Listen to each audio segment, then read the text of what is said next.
Friends, welcome back our channel. आप सभी का आपके अपने चैनल पर स्वागत है। और आज हम बात करने वाले हैं लास्ट 15 दिन की एग्जाम स्ट्रैटेजी के बारे में बात करेंगे। एस्टेट एग्जाम 2024, जैसा कि आप सभी को पता है कि 7 और 8 ये 2 दिन जो है वो आपका जो है एग्जाम होगा। टीजीटी, पीजीटी और पीआरटी तीनों लेवल पे होने वाला है 7-8 तारीख को। तो भाई कुल मिला के आज हो चुकी है 23 तारीख और देख सकते हो कि 7 दिन और जो है बाकी वो तो बिल्कुल खींच तान के आपके पास जो है 14 से 15 दिन है। अब इन खींच तान के जो 14 से 15 दिन है तो भाई किस तरीके से करोगे। अगर मैं बात करूं पीजीटी वालों के लिए तो भाई 6 तारीख तक ही पढ़ पाएंगे, 7 तारीख को तो एग्जाम है। ठीक, तो भाई कैसे चीजें आपको मैनेज करनी है, क्या करना है। अब जो एग्जाम की जो स्ट्रैटेजी है वो हर तरीके से जो है बच्चों को देख के बनाई जाती है। अब कुछ मेरे यहाँ पे बच्चे ऐसे होंगे जो है लगातार पढ़ रहे हैं, जैसे लास्ट टाइम जो 1-2 नंबर से रह गए थे, या जिनको है कि भाई मुझे अब की बार स्टेट एग्जाम निकालना है ना। तो जैसे जो क्लास में सिंसियर बच्चे होते हैं कि भाई हमारा तो पूरा सिलेबस हो गया है, हमारा तो अब पूरा सिलेबस हो गया है ना। कुछ बच्चे ऐसे होंगे जिनका सिलेबस खत्म होने की कगार पे होगा कि भाई 3-4 दिन में हमारा सिलेबस खत्म हो जाएगा, देन हम एक बार रिवीजन कर लेंगे। और कुछ भाई बंधु ऐसे होंगे कि भाई जो है बिल्कुल अब शुरू करेंगे, लास्ट के 10 दिन रह जाए तब पढ़ना शुरू करेंगे भाई हम तो, है ना।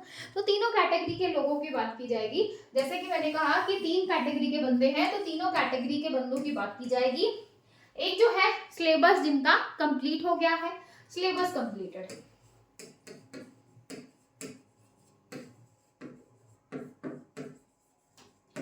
ठीक है, जिनका होने वाला है, ठीक है, कंप्लीट नहीं हुआ है, होने वाला। और एक बंदे ऐसे होंगे जो स्टार्ट करेंगे।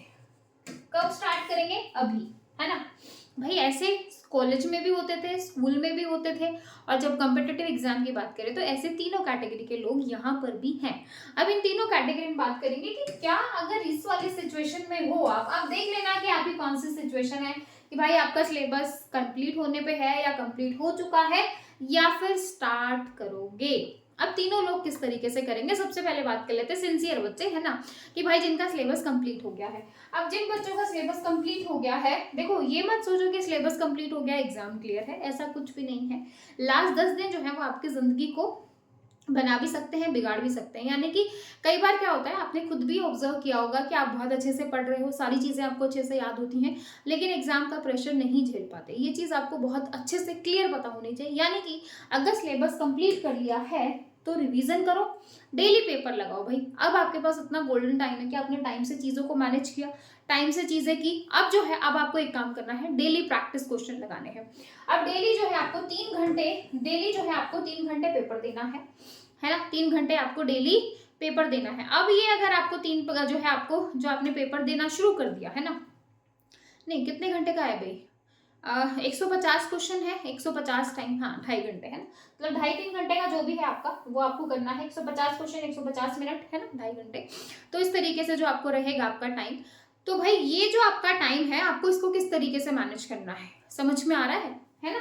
तो भाई आपको जो है अपना डेली पेपर लगाओ, डेली पेपर दो और देखो कि आप कितना स्कोर कर पा रहे हो। अगर आप पेपर में 100 नंबर का स्कोर कर पा रहे हो तो सोचो कि भाई अब जो है आपको जो पेपर है उन्हीं को रिवाइज की जरूरत है, चाहे वो आपका कॉमन पार्ट हो या फिर आपका सब्जेक्ट स्पेसिफिक है।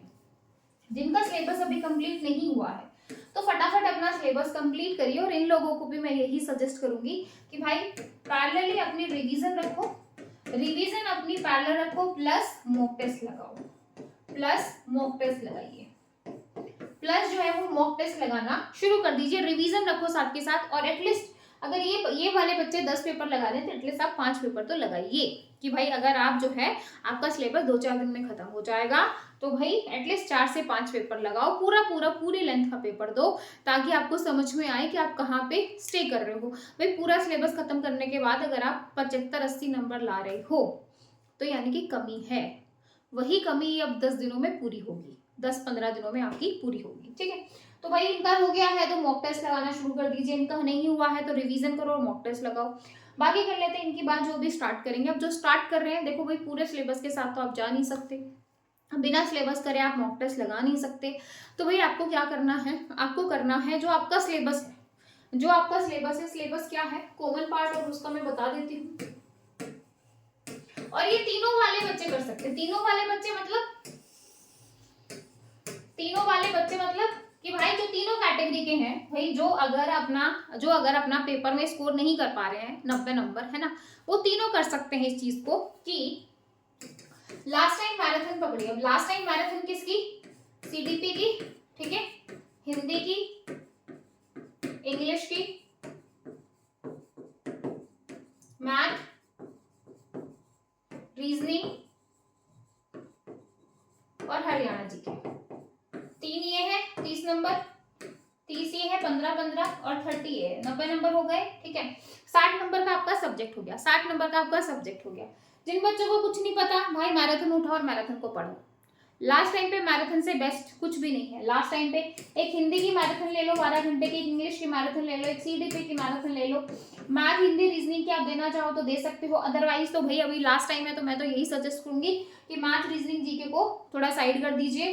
अगर यहाँ पे 60 नंबर अच्छे से कर पा रहे हो, यानी कि अगर यहाँ पे ये 60 नंबर हो गए और 60 नंबर का आपका सब्जेक्ट हो गया, 60 नंबर ये 60 नंबर का आपका सब्जेक्ट की मैराथन देखिए, इनकी मैराथन देखो, 120 नंबर को तैयार करो और एग्जाम देके आओ, ठीक है। क्योंकि भाई उनके पास इससे बेस्ट और कुछ भी नहीं हो सकता, क्योंकि लास्ट टाइम पे आप डिटेल वाले के साथ जा नहीं सकते, डिटेल देखोगे तो कंफ्यूज हो जाओगे। सबसे बेस्ट है कि मैराथन देखिए और मैराथन के साथ ही जाइए, ठीक है, इससे बेस्ट कुछ नहीं है। अब जो है जिन बच्चों का सिलेबस हो गया है, रिवीजन हो गई है, लेकिन फिर भी दिक्कत आ रही है, फिर भी मॉक टेस्ट में 90 नंबर नहीं आ पा रहे हैं। अब मेन बात आती है यहाँ पे। अब ये वाले बच्चे तो देखो लास्ट टाइम पढ़ रहे हैं, तो इनका तो वही है कि राम भरोसे वाली गाड़ी है कि अगर आप लास्ट टाइम पे कर जाते हो तो बहुत अच्छी चीज है। तो लास्ट टाइम पे करने का यही है कि अपनी मैराथन कीजिए। अब दिक्कत ये है कि जो बच्चा कंटिन्यूअस पिछले 6 महीने से 3 महीने से कर रहा है और फिर भी वो 90 नंबर नहीं ले रहा है, तो कहीं ना कहीं क्या है, क्या दिक्कत है? दिक्कत ये है कि भाई आप भी जो है अपनी मैराथन पकड़िए। मैं तो यही सजेस्ट करूंगी, आगे या जो आपने नोट्स बना रखे हैं उनको पकड़िए, या फिर जो आप मॉक टेस्ट दे रहे हो उनको देखिए कि भाई क्या दिक्कत कर रहे हो। खाली समय दो, खुद को दो, सेल्फ स्टडी पे दो, मतलब थोड़ा सा सेल्फ स्टडी करो, ज्यादा यूट्यूब मत खेलो। मतलब कहने का मतलब ये है कि नोट्स बना लिए, सब कुछ कर लिया है तो भाई थोड़ा सा आप सेल्फ स्टडी वाली बात चीज आ गई है कि भाई अपना पेपर दो, पेपर देखने के बाद देखो कि भाई कहाँ गलती की है, जो आते हुए क्वेश्चन थे वो गलत किए हैं या जो नहीं आते वो किए हैं, या क्या दिक्कत है कि पूरा सिलेबस करने के बाद भी अगर आप 90 नंबर नहीं ले पा रहे हो तो फॉल्ट है भाई, क्योंकि वो आपको अभी 10 दिनों में ही पूरा करना है। अगर उन 10 दिनों में पूरा नहीं कर पाए तो दिक्कत है। आई बात समझ में? तो उसके लिए भाई अपने जो नोट्स हैं उनको देखिए, कहाँ गलती कर रहे हो उसको देखो, मतलब पूरी तरीके से खुद को खंगालो कि आप जो है क्यों गलती कर रहे हो। क्योंकि अगर अभी कर दिया, अगर अभी नहीं कर पाए तो अगले 1 साल आपको पूरे 365 दिन जो है इसी चीज के साथ, जिल्लत के साथ मतलब रहना पड़ेगा। क्योंकि भाई अगर अभी एस्टेट का एग्जाम पास हुआ तो आगे 10 एग्जाम को देख सकते हो, कॉन्फिडेंस आएगा वो एक अलग, भले ही एक जो है टेस्ट है, लेकिन कॉन्फिडेंस आएगा एक अलग कि भाई मैंने एस्टेट का एग्जाम निकाला है। प्लस आप 4 एग्जाम को देख सकते हो कि भाई केवीएस का आएगा, एनवीएस का आएगा, या एमआरएस में आएगा, या अदर जो भी एग्जाम आ रहे हैं भाई मैं सबको दूंगा, क्योंकि मैंने एस्टेट निकाल दिया तो वो भी मैं निकाल सकता हूँ या निकाल सकती हूँ। ये आता है कॉन्फिडेंस। अगर आप फेल हो जाते हो तो बहुत ज्यादा डिमोटिवेट हो जाते हो, बहुत ज्यादा पीछे चले जाते हो, है ना। तो भाई ये चीजें अभी आपको मतलब आपको ये करना है कि भाई कम से कम मैं ये पेपर तो निकालूं, बाद की फिर आगे है। क्योंकि नया साल, नई चीजें, नए गोल, नए अचीवमेंट, वो एक अलग चीज है ना।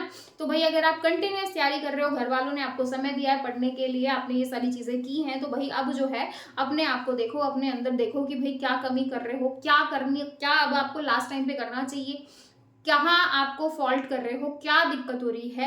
आप अपने आप से क्वेश्चन करो, आप देखो, क्योंकि आप खुद को जितना एनालिसिस कर सकते हो कोई यूट्यूबर नहीं कर सकता, कोई भी नहीं कर सकता, हम जैसे कोई भी नहीं कर सकते। क्योंकि आपको अपना पता है, जैसे हमें अपना पता है कि भाई हम कैसे पढ़ सकते हैं, हमें क्या आता है क्या नहीं आता है, या कहाँ पे हम दिक्कत कर रहे हैं, तो वही एनालिसिस आप खुद अपने आप करो। क्योंकि आपको आपसे ज्यादा कोई नहीं जानता, आपको पता है कि आप कहाँ गलती कर रहे हो, क्या चीज आपको आ रही है, क्या चीज आपको नहीं आ रही है, ठीक है भाई। तो ये आपको थोड़ा सा सेल्फ, यानी कि आपके ऊपर ध्यान देने की जरूरत है, और अपने ऊपर ध्यान दो भाई।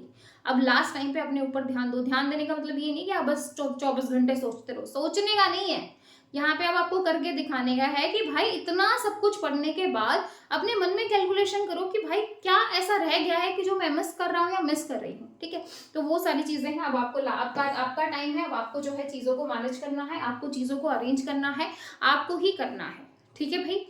तो बस बेटर है टाइम वेस्ट नहीं करना है, ज़्यादा से ज़्यादा पढ़ो, रिवीजन करो, मॉक टेस्ट लगाओ, देखो कहाँ गलती कर रहे हो, एनालिसिस करो, खुद में देखो कि भाई क्या चीज़ है, क्या मिस कर दिया, आते होते क्वेश्चन गलत कर रहे हो तो फिर रिवीजन की जरूरत है कि भाई अगर आपने मॉक टेस्ट लगाया और आप उसमें से 5 क्वेश्चन जो आपको आते थे वो आपने गलत कर दिए तो भाई आपके अंदर दिक्कत है, यानी कि आपके अंदर अभी रिवीजन की कमी है, वो रिवीजन आपको करनी है, ठीक है, वो रिवीजन आपको करनी है, ठीक है भाई। तो ये जो सारी चीजें हैं, ये जो छोटे छोटे पॉइंट्स हैं, छोटे छोटे स्टेप्स हैं, ये आपको जो है लेके करने पड़ेंगे। अब लास्ट टाइम पे ऐसा नहीं कि ये पॉइंट्स फॉलो नहीं, लास्ट टाइम पे तो यही है जो लास्ट वाले बच्चे हैं, मैराथन उठाइए, मैराथन को 4 बार करो, क्योंकि एक चीज को 4 बार पढ़ लोगे हो जाएगा, ठीक है भाई, एक चीज को 4 बार पढ़ोगे हो जाएगा, रिवाइज यही होता है। और लास्ट टाइम पे बच्चे ऐसे ही निकालते हैं क्योंकि इससे बेस्ट कुछ भी नहीं है, ठीक है। तो आई होप जो मैं कहना चाह रही हूँ आपको समझ में आ रहा होगा। फिर भी अगर किसी बच्चे को डाउट आ रहा है, कुछ लग रहा है ऐसा कि भाई कोई दिक्कत हो रही है या कुछ चीजें नहीं हो रही हैं, तो कमेंट सेक्शन में बताओ और आप बताओ कि भाई तीनों कैटेगरी में से कहाँ पे बिलोंग करते हो, तीनों कैटेगरी में कहाँ पर हो, कहाँ पर लाइक करते हो, आपको मुझे कमेंट सेक्शन में बताना है। फिर मिलेंगे नेक्स्ट वीडियो में, तब तक के लिए bye bye, take care, thank you.